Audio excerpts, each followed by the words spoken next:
So this video is all about that confusion जो कि आप लोगों ने मेरे से टेलीग्राम पे पूछा था। वो ऐसा कन्फ्यूजन था कि बहुत सारे बच्चों को इससे हेल्प मिलेगी। क्वेश्चन ये था कि दीदी अगर हमारा एडमिशन सोशोलॉजी में, हमारे सब्जेक्ट कॉम्बिनेशन में सोशोलॉजी एज अ ऑनर्स मिल जाता है और उसके बाद अगर हम पेमेंट कर देते हैं, ठीक है, तो इसके बाद जब कॉम्बिनेशन हमें मिलता है, ऐसा भी होता है, हाँ होता है, दूसरा कॉम्बिनेशन अगर हमें मिलता है तो क्या हमारी जो फ़ीस है वो एडजस्ट हो जाती है। और एक और एग्जाम्पल लेते हैं, दीदी अगर हमारा एडमिशन एमएमवी में हो जाता है, बीए आर्ट्स सोशल साइंस या फिर बीए आर्ट्स में, तो इसके बाद हमारा सीट जो है फ़ीस पेमेंट करने के बाद वहाँ पे एक अपग्रेड का ऑप्शन होता है, ठीक है। अगर आप उसको अपग्रेड पे रहने देते हो तो वो एमएमवी से आपका शायद, अगर आपकी रैंक अच्छी होगी तो वो अपग्रेड होकर एफएमसी चला जाए, ठीक है। नहीं तो अगर आपको वही सीट को लॉक करनी होगी तो इसके लिए आपको मेल करना होगा। ये सब कब होता है? जब आप फ़ीस पेमेंट कर देते हो। तो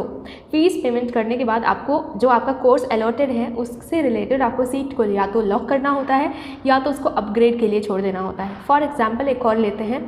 अगर हमारा एडमिशन एफिलेटेड कॉलेज में हो रहा है और आपने प्रीफरेंस एंट्री फॉर्म में अपना जो भी कोर्स है उसके अकॉर्डिंग आपने एमएमवी को भी अपना प्रीफरेंस दिया है और एफएमसी को भी अपना प्रीफरेंस दिया है और आपका एडमिशन एफिलेटेड में हो रहा है, तो अगर आप चाहते हो एफिलेटेड में पढ़ना, ऐसा नहीं है कि सारे बच्चों का अपग्रेड हो जाएगा, नहीं, जितनी सीट अवेलेबल होंगी उसी के हिसाब से आपका कोर्स अपग्रेड होना होगा तो हो जाएगा, नहीं तो जितने पे आपने फ़ीस पेमेंट की है वहीं पे लॉक हो जाएगा। और सब्जेक्ट से रिलेटेड आपने प्रीफरेंस एंट्री फॉर्म में बहुत सारे सब्जेक्ट कॉम्बिनेशन फिलअप किए होंगे और हो सकता है कि आपका सब्जेक्ट आपको ना मिले, ठीक है। अगर मान लीजिए आपने सोशोलॉजी ऑनर्स चूज़ किया था, आपको हिस्ट्री ऑनर्स मिल चुका है, ठीक है, अगर आप चाहते हो उसी पे फ़ीस पेमेंट करना हिस्ट्री ऑनर्स पे और सोशोलॉजी के लिए अगर आप वेट करना चाहते हो तो आप अपनी सीट लॉक मत करिएगा, ठीक है। लॉक करने के लिए आपको कमेटी को मेल करना होता है, ठीक है, कि I have paid the fees, this is my ID, आप इसको चेक कर सकते हैं। ऐसे करके आपको एक अच्छी सी मेल सेंड करनी होती है जिसका फॉर्मेट मैं आपको टेलीग्राम पर प्रोवाइड कर दूँगी। पेमेंट आईडी वगैरह आपको शेयर करना होता है, उसके बाद वो आपकी सीट लॉक कर देते हैं जहाँ पे भी आपको लॉक करवानी होती है, ठीक है। मान लो आज मुझे एफिलेटेड का मैसेज आया, मैंने तुरंत फ़ीस पेमेंट कर दी और मैं चाहती हूँ कि इसको लॉक कर दूँ, ठीक है, तो वो लॉक अगर आप चाहते हैं तो उसके लिए आपको मेल करना होगा। नहीं, अगर आप नहीं चाहते तो फ़ीस पेमेंट करने के बाद वहाँ पर आपको एक अपग्रेड का मैसेज नज़र आएगा, सामने आपको दिख रहा होगा। अगर आप उस अपग्रेड पर ही छोड़ देते हो तो अगर उस जगह पे जहाँ आप अपग्रेड के लिए छोड़ रहे हो, सामने जहाँ से भी आपने प्रीफरेंस एंट्री फॉर्म में जो भी अपना कैंपस चूज़ किया होगा, एफिलेटेड के बाद जो भी चूज़ किया होगा,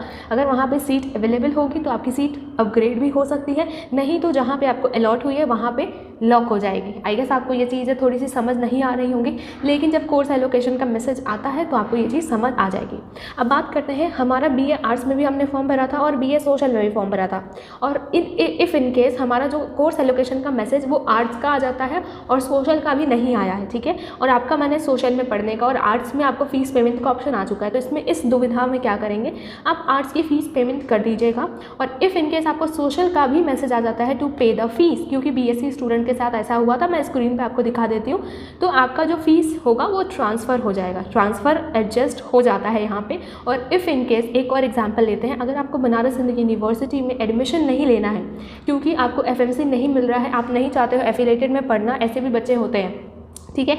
तो भी आपको फ़ीस अगर आप पेमेंट कर देते हो और आपको आपका फेवरेट सब्जेक्ट कॉम्बिनेशन भी नहीं मिलता है तो आप वहाँ पे अपने रिफ़ंड क्लेम करने के लिए प्रोसीड कर सकते हो। रिफ़ंड भी आपको प्रोवाइड कर दिया जाता है विदिन 15 डेज़, लेकिन रिफ़ंड क्लेम वाली वीडियो मैं अलग से प्रोवाइड करूँगी, ठीक है। ये चीज़ आपको बतानी थी कि अगर हमारा एक सब्जेक्ट कॉम्बिनेशन हमें मिल जाता है और हमने इससे अबव सब्जेक्ट कॉम्बिनेशन फिलअप किए थे, आपको आपका पर्टिकुलर ऑनर्स नहीं मिला है, ठीक है, तो आप उसको अपग्रेड के लिए छोड़ दोगे। फ़ीस पेमेंट करने के बाद वहाँ ऑप्शन आएगा अपग्रेड का। अगर आपकी रैंक अच्छी होगी, आपके मार्क्स अच्छे होंगे और उस पर्टिकुलर सब्जेक्ट में सीट्स होंगी तो वो चीज़ आपकी अपग्रेड हो जाएगी, ठीक है। ऐसे ही अगर आप बीए आर्ट्स की फ़ीस पेमेंट कर देते हो, बाद में आपको सोशल का मैसेज आ जाता है फ़ीस पेमेंट करने का, तो वो चीज़ एडजस्ट हो जाएगी। नहीं तो आप दोनों भी पेमेंट कर दोगे तो एक आपको रिफ़ंड आ जाएगा। इसके बाद ही अगर आपने मेन कैंपस को अपना फर्स्ट प्रीफरेंस डाला है और आपको बाद में एफिलेटेड मिल जाता है, क्योंकि आपकी रैंक अच्छी है बट फिर भी आपको एफिलेटेड मिल जाता है, तो आप एफिलेटेड की सीट पे पेमेंट कर दोगे,